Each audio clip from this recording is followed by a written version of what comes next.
chat, Dan Polig of the Leadership Committee for South Philly Food Co-op, Emily Weiner also joining us. We're expecting a couple other people from our committee.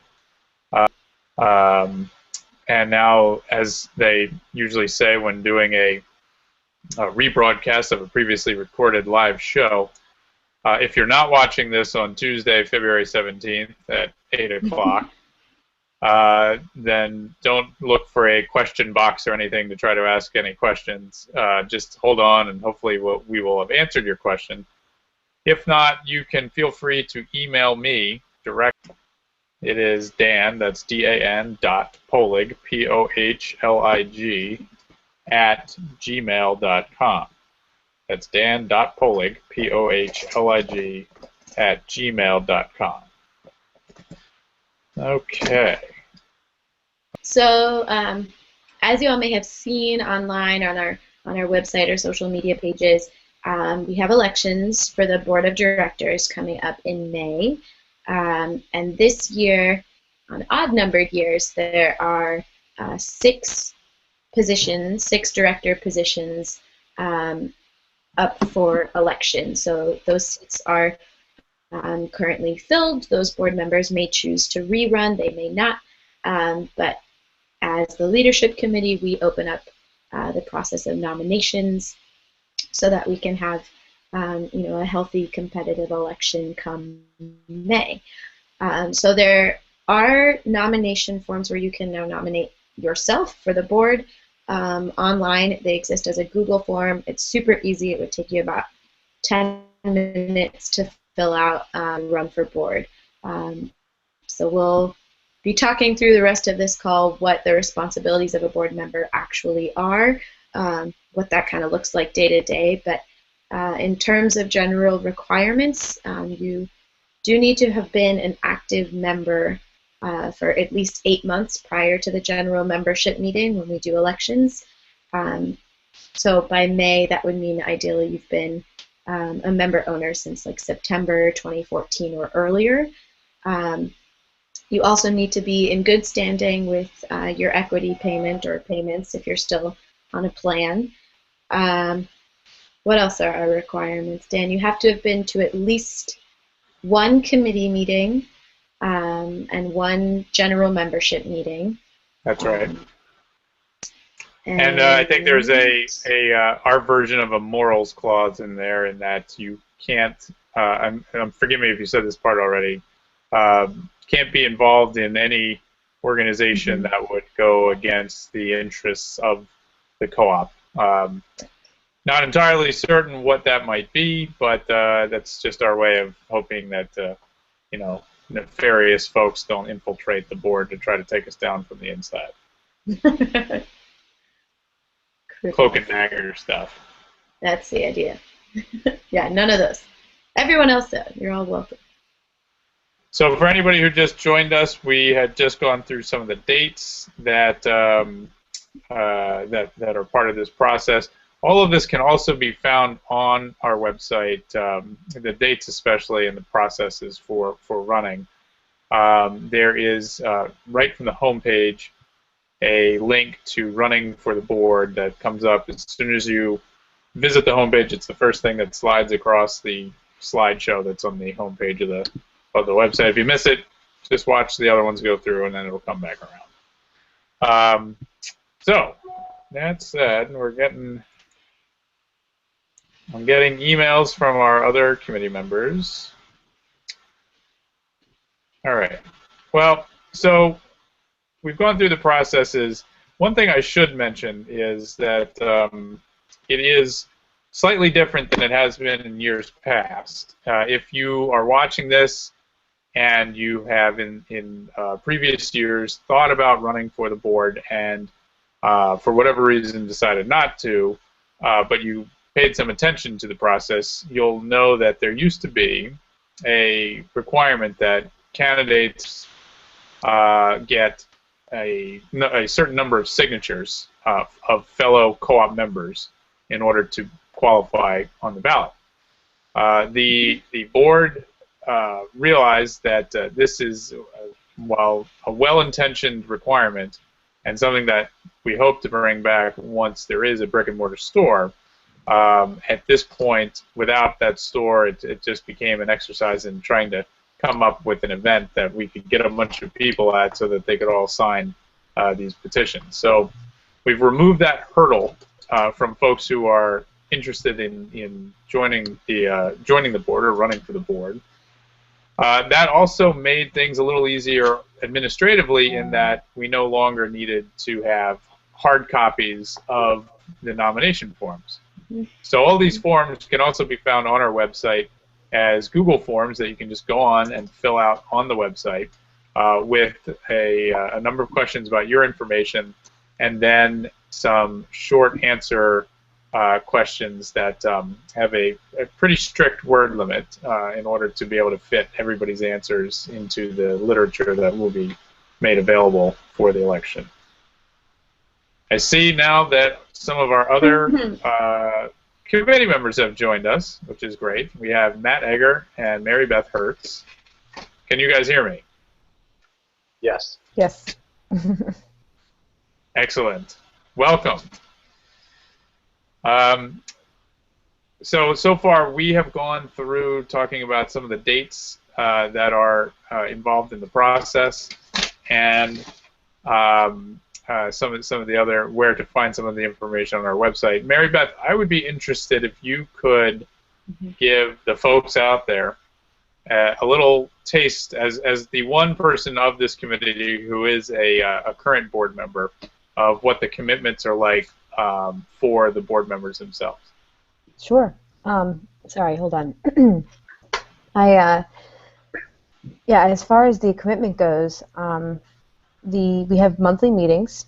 So once a month, we have a meeting, and they last just around anywhere between an hour to like an hour and a half. On a rare occasion, very rare occasion, they'll go for 2 hours. But that's usually if we have something very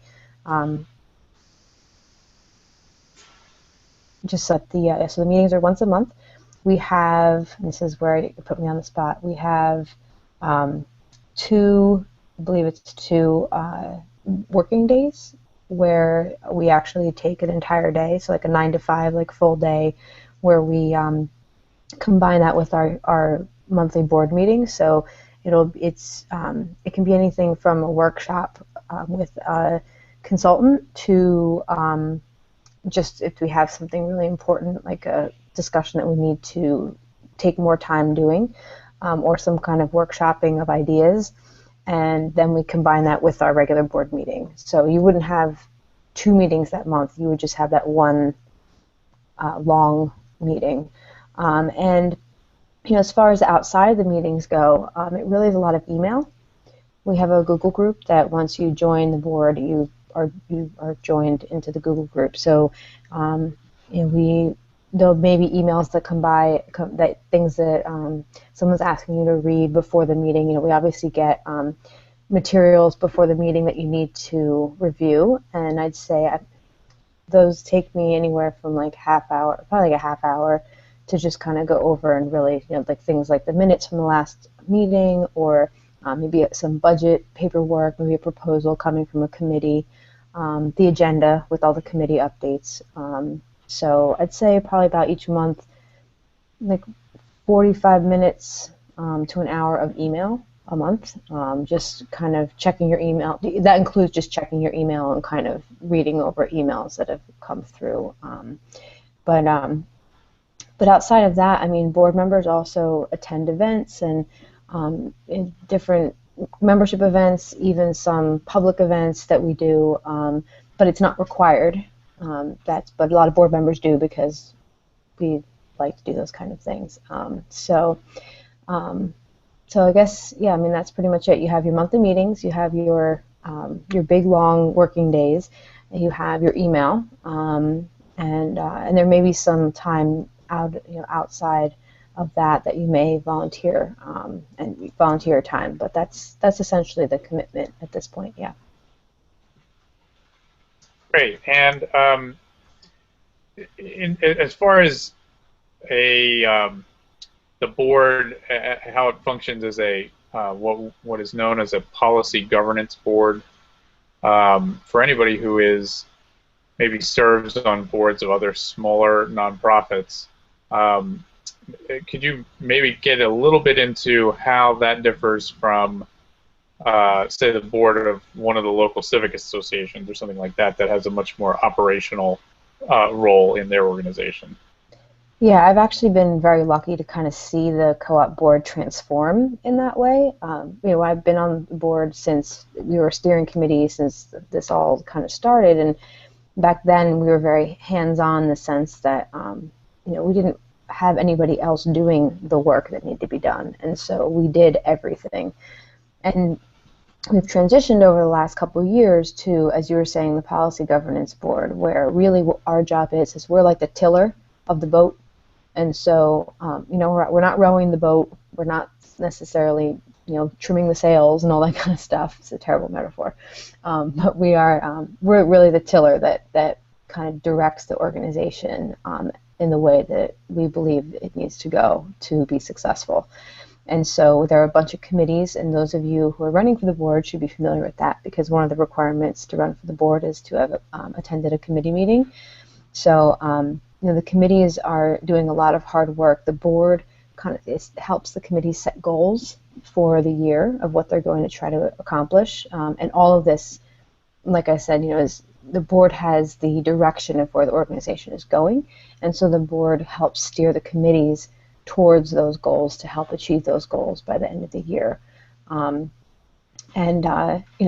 the board, like I said, the board does go to events and participate in events, but the board is really the deciding brain of the organization, and does less. We've kind of stepped back from micromanaging, because that's what we're not managing the itty bitty nitty gritty day-to-day operations, because we have committees that do that work, and we trust them and we empower them to do that work. And so we do get committee updates every month, and we check in, and just we have board members that connect with each of the committees. So if you're on a committee now, if you join the board, doesn't mean you have to necessarily let go of that committee, because you can even serve as liaison to that committee, because you know the work that committee is doing.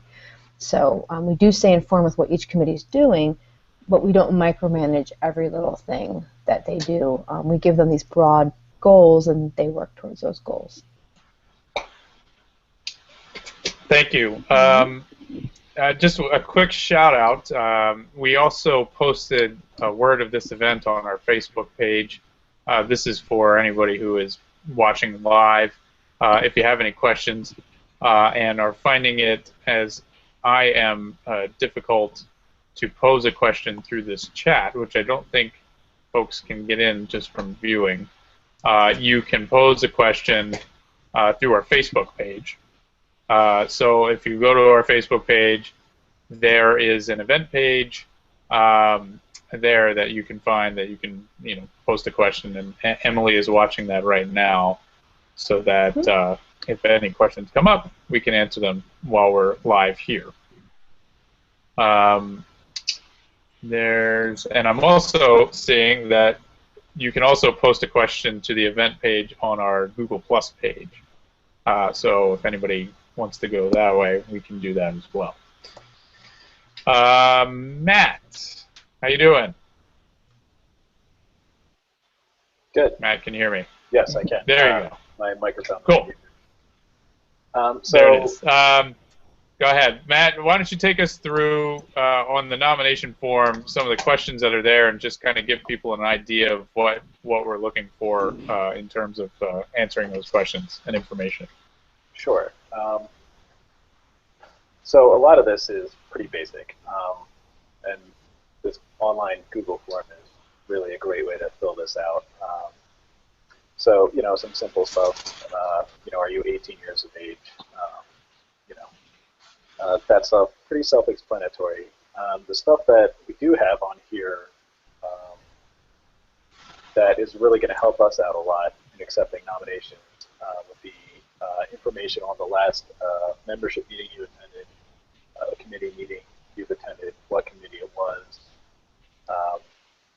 if you're paid up with your member equity payments, especially the meeting dates, if you know them. If you don't know them, put your best guess in, and we can verify. Um, but if you can point us in the right direction, we'll know exactly where to look to verify and just validate the application or the nomination form. And then at the end, there's a short writing essay portion. So it's limited to 250 words, and there are 3 questions that you're asked to answer in any form you like. So it's why is the South Philly Food Co-op important to you? What has been your involvement with the co-op to date? And how will your experience, skills, or unique perspectives strengthen the co-op board? You know, you don't have to answer these as bullet points. Just answer them as naturally, as possible. You will be limited to 250 words. So try to be succinct.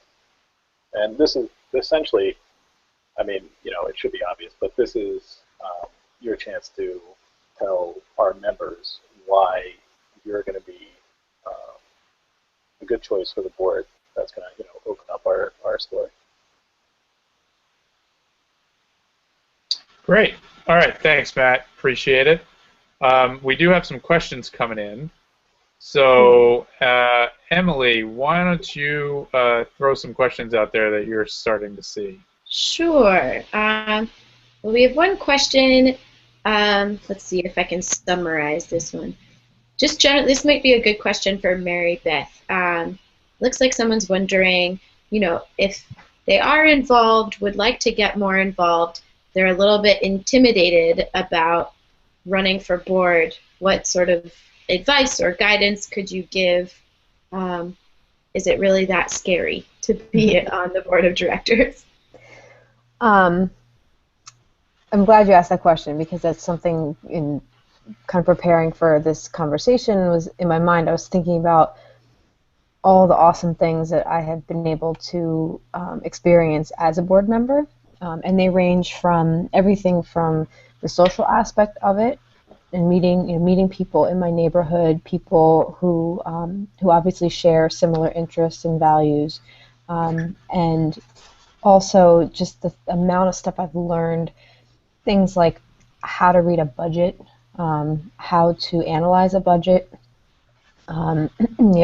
things like Robert's rules for running discussions, and things that make me feel like I have this skill set now that's even more. It's a marketable skill set to be able to say I know how to do these things, but also just the idea of I didn't come into this knowing this stuff, and really none of us did. That coming into this experience, a lot of us learned along the way, and so you don't have to be intimidated if you feel like, well, I don't know how to do these things, because not only will you learn them, but the group that you'll be working with are highly intelligent, highly motivated, and really nice people. And so it's not like you come in and everyone's like, oh, well, you need to learn this now, and there's this like expectation that you're going to learn everything right away. We have, trying to think how many, I think we had 3 new board members in our last election, and so we have, it's not like everybody's learning at the same time. So we have our set people who've been there for a while, who've been doing this for a while, but mixed in we have people who are learning the ropes, as they say. So it's, I'm not going to lie, it's going to be intimidating. It's going to be a little bit like, okay, what am I getting myself into? But you're walking into a room full of people who are really passionate, really dedicated, and really willing to make things make sense for you. And one of the things that I know our new board members, that in the meetings that we've been discussing, is our new board members are really excited to make the transition for new board members really, really easy. And so, we have in place, and we have a process for, we call it onboarding of new board members, where you're not just going to be thrown in with the wolves. That you'll have somebody, or maybe more than one person to talk with, to ask questions with, to someone who will sit down and and walk you through what is your role, what are your responsibilities, what does this mean, what does that mean, and like I said, it's been a really fun, I guess, fun ride, and we do after outside of board meetings, we do still actually do social get-togethers, board get-togethers that are not work, and so it's an opportunity, like I said, to meet people that are in the neighborhood that that you see eye to eye with, that are into the same kind of stuff that you are. And so when you're not working, it's an opportunity to also make some new friends. Cool. Very cool. Yeah, I would add to that too that you're likely walking into a group of people who are very, very, very, very, very grateful that you've joined them, because one of the other aspects is we're an organization that is still very young, but has been around long enough that we've gone through a number of elections now, the first one having taken place in 2011. And we're at a point now where the people who would be the incumbents this year would be running for their third and final term.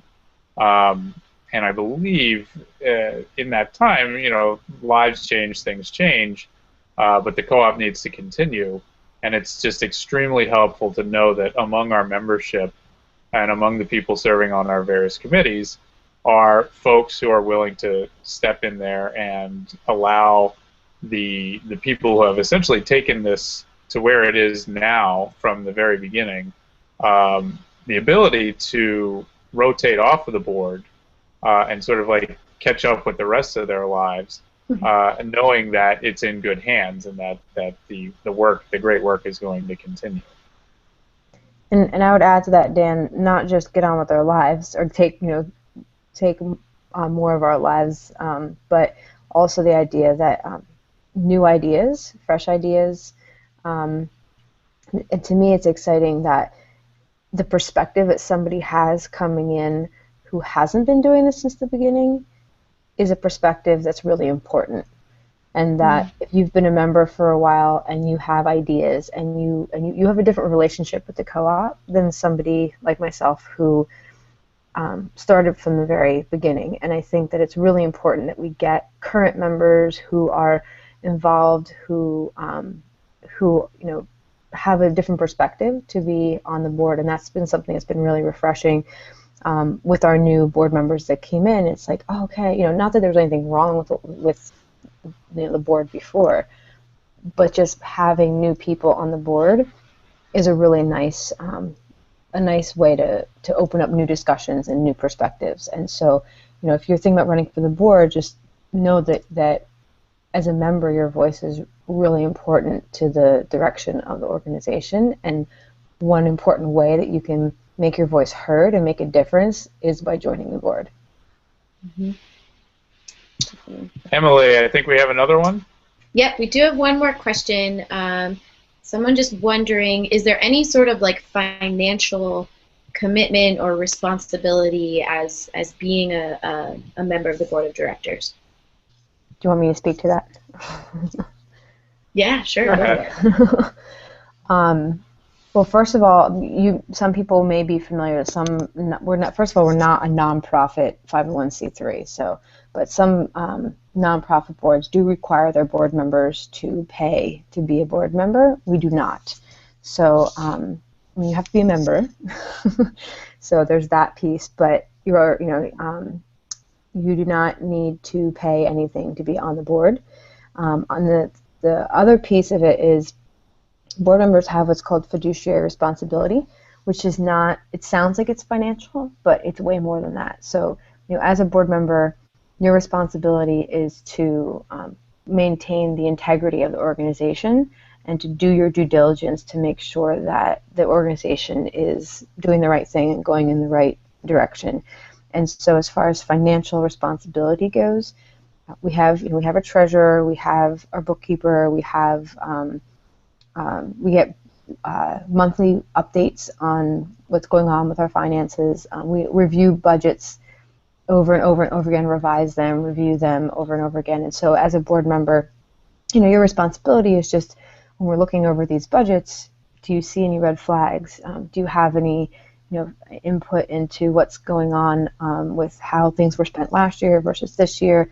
And so your responsibility is really just to read and to interpret and to do your due diligence and do the best that you can to maintain the integrity of the organization. It may sound a little scary for somebody who's never done that before, but I had no, like I said, I had no idea how any of this worked when I first joined the board, and you just kind of pick it up along the way. And the great thing is that we have some people who are really smart when it comes to money, and we also have not. We've been really, really careful about not dipping into membership equity. So the money that the members have put in, we haven't dipped into that in a way that would make me scared that we were doing something with other people's money, because we haven't really done anything with other people's money, and because we've been careful about using grants and other fundraising resources to fund a lot of what we've been doing. So that makes me feel comfortable, that we're doing our due diligence in that way. Right, and the point being that the equity will be there to be used for the actual opening up of the store once a location is found. So, Mary Beth, I think I'll throw one more question to you before we wrap up here. Acknowledging that the number one qualification for somebody to be on the board for quality, I guess, is just a willingness to put in some time, their time, and intellectual curiosity and just willingness to learn. Are there any other specific skill sets that the board would find helpful, do you think, especially as people rotate off, or as people, or just knowing what it would be nice to have? Yeah, I mean, anybody who has any legal background is always great. Somebody who can review contracts or look over things with a legal eye. And anybody, I was mentioning we have some really smart financial people, but obviously the more the merrier. So anybody who loves numbers and loves crunching numbers and loves looking at budgets and going line by line over things. We definitely can use help in that way too. That's kind of like the top two that I can think of, that's a specific skill set that would be an asset to the board. But in general, anyone who has any experience with community building or working with organizations obviously has a skill set that is, and you don't actually have to have that skill set, but those two, the legal and the financial, are the hardest for us to come by as far as people who feel comfortable in those realms or have experience in those realms. So if you do, that's always a plus. Great. Does anybody else have anything to add before we wrap up? Nope. No more questions. Great. Well, we've been going for about a half hour now. Thank you, everybody, for seeing us through the beginning part. Like I said, this is live television or internet or whatever we're on, so mistakes are bound to be made. But I think this has served as a great way to just talk through some of the various questions that people might have. Of course, if you have any other questions of anything that we didn't cover, and it suddenly strikes me that the very basic of this being a 2-year term we did not cover, but there, I just said it there. So you would be on the board for 2 years, running again in 2017, which we all hope by then means you're on the board of an organization that has a brand shiny new brick and mortar store as one of the goals. Which would be an exciting thing to be around for and be a member for, or be a board member for. And anyway, if you have any other questions. I would add that that's a really great reason to become a board member now, because this is a really exciting time, because we are, in the search for a space, and so that's one thing that's been hard for me, is stepping back, is not being part of that process when we get to sign the lease. If that, unless it happens in the next few months, I may not be on the board when that happens, and to anyone who gets to be on the board for that opportunity. That's an amazing experience to actually go through the process of opening a store. Well, we will make sure to reserve one of those giant pairs of scissors for you to cut the ribbon. So just real quick to recap, our due date for the self-nomination forms is the end of the day on March 1st. We will take all that and compile it and get it out to the membership in the by-law prescribed time before the general membership meeting, the date of which has not been set but is traditionally somewhere in the middle of May, and there will be plenty of notice for when that happens. We will have the slate of nominees delivered to the membership well in advance to prepare, let everybody who's going to be voting take a look at that and make an informed decision at the meeting in May. So that's what we have for that. And just to wrap up, thank you if you've been with us live here, or if you're watching us recorded sometime afterwards, but before March 1st. We appreciate that you've stuck with us through this chat to learn about this. If you have any further questions about being a board member, you can feel free to email me directly. That's dan.pohlig, P-O-H-L-I-G, @gmail.com. If I don't know the answer, I will very quickly shuffle your question to Mary Beth, Matt, Emily, or one of our other, one of the current members of the board who would be able to answer it. So thanks, everybody, and we're going to go off the air now. Good night.